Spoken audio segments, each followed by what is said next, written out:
and it's 3 in a row.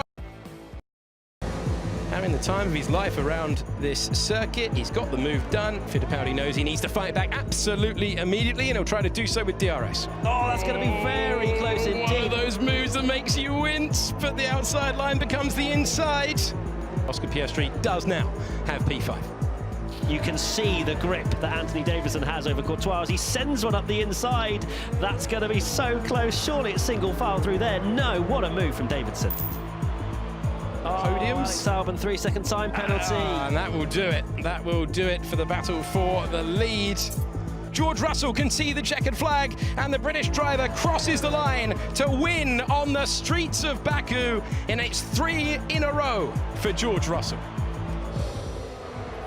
Yes, an unbelievable drive there from George Russell to do the 3P in the penultimate race at Baku. So glad you could join us tonight. Welcome along. My name is Tom Deacon, and this is the Gfinity Arena, the home of F1 eSports. Sadly, though, tonight is the last virtual Grand Prix. I'm kind of emotional about it, but to help me not get too emotional and cry live to you guys is, of course, Sky F1 presenter Natalie Pinkham. Natalie, what did you think of the 3P? That's a good start to the show, right? You said you weren't going to do that. Yeah, but then it's in the script, so I kind of... Right. I'll put some other things in the script then, see if you follow them. Fair enough. Listen, I'm like Ron Burgundy.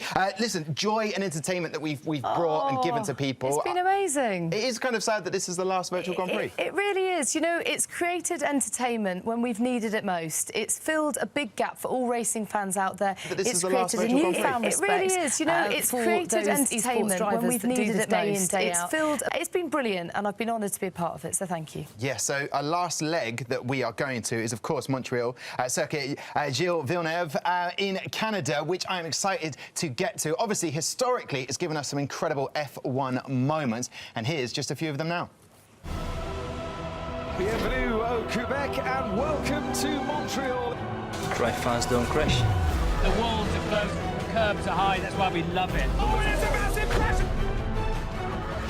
What was that? I lost control of the vehicle, hit the wall. There's nothing more to it than that. Check the numbers, just keep pushing. This place is good. How are we doing? We have the fastest on track. They need to calm down. Oh my goodness me! Villeneuve wins! Bravissimo. That's an historical win. That was a hell of a race. A hell of a race.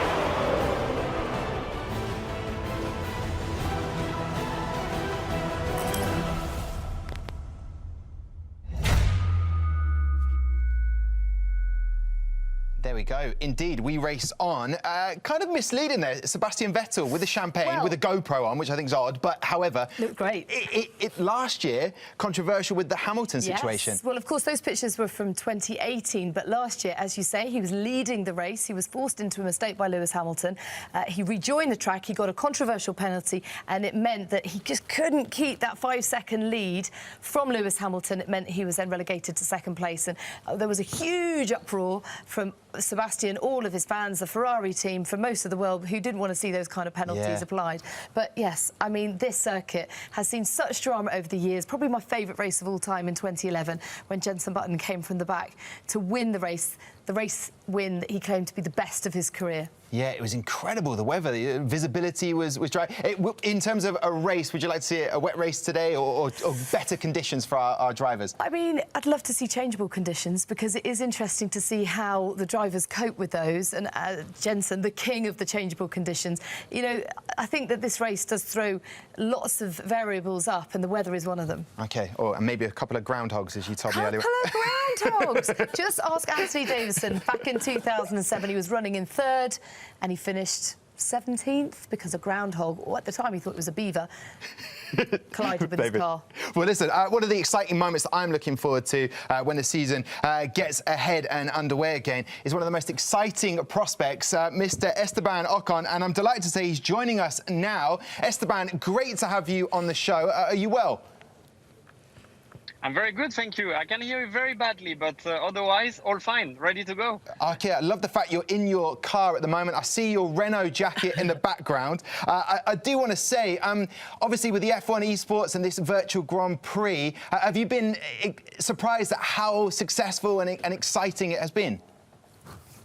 Yeah, it's been fantastic to watch, and great for me to be taking part of at some point in the Monaco Grand Prix. A shame what happened after, but definitely a way to keep ourselves busy, as well. We need to be hungry for competition. We want always to be fighting with the others, and it's been good, you know, to be racing with all the guys on different platforms for myself, and yeah, I mean, I love sim racing and since always, so it's been awesome.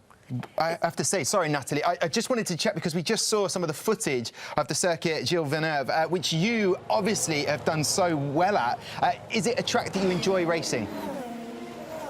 Yeah, it's a track I really love, to be honest. One of the favorite ones of the calendar. It's been great. I've been quick there. Had some great fights. 2017 with Sebastian, with Sergio. 2018 as well. It's been very good each time I was on track there. So yeah, I can't wait to be back at some point. And the atmosphere in Canada, as a French driver, it's always awesome, and we always are very well welcome. So yeah, I can't wait to go back. And talking of can't wait to get back, you having taken a year out of the sport, which obviously wasn't your choice, you must just be chomping at the bit to get back racing again. You are going to be in the car this week, not this year's car, but from 2018. You're going to be in Austria this week. Tell us about it. Exactly. I'm leaving after tomorrow to get testing. We are testing on the 17th for myself, Daniel on the 16th. In Austria, so that's going to be our comeback in the 2018 car. Yeah, it's been so long, Natalie, I have to say, so it's great to hear from you guys there. It means that we are going to get back racing soon. But yeah, everything went wrong since I didn't find any seat last year. It's been so long, so I can't wait to now finally get back.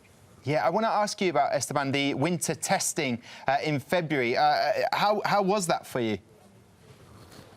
Yeah, it's been good. I have to say, I learn every day. You know, myself with Daniel, I have a great benchmark in my team, which is fantastic. And the car was a good step up from the one I tested in Abu Dhabi in 2019.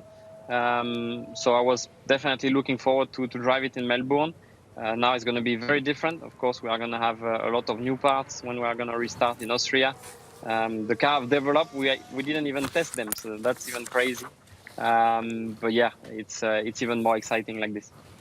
And what do you think about the rest of the season? Because it's obviously going to be concertinaed, packing loads of races in. We perhaps could see a few surprise results, do you think?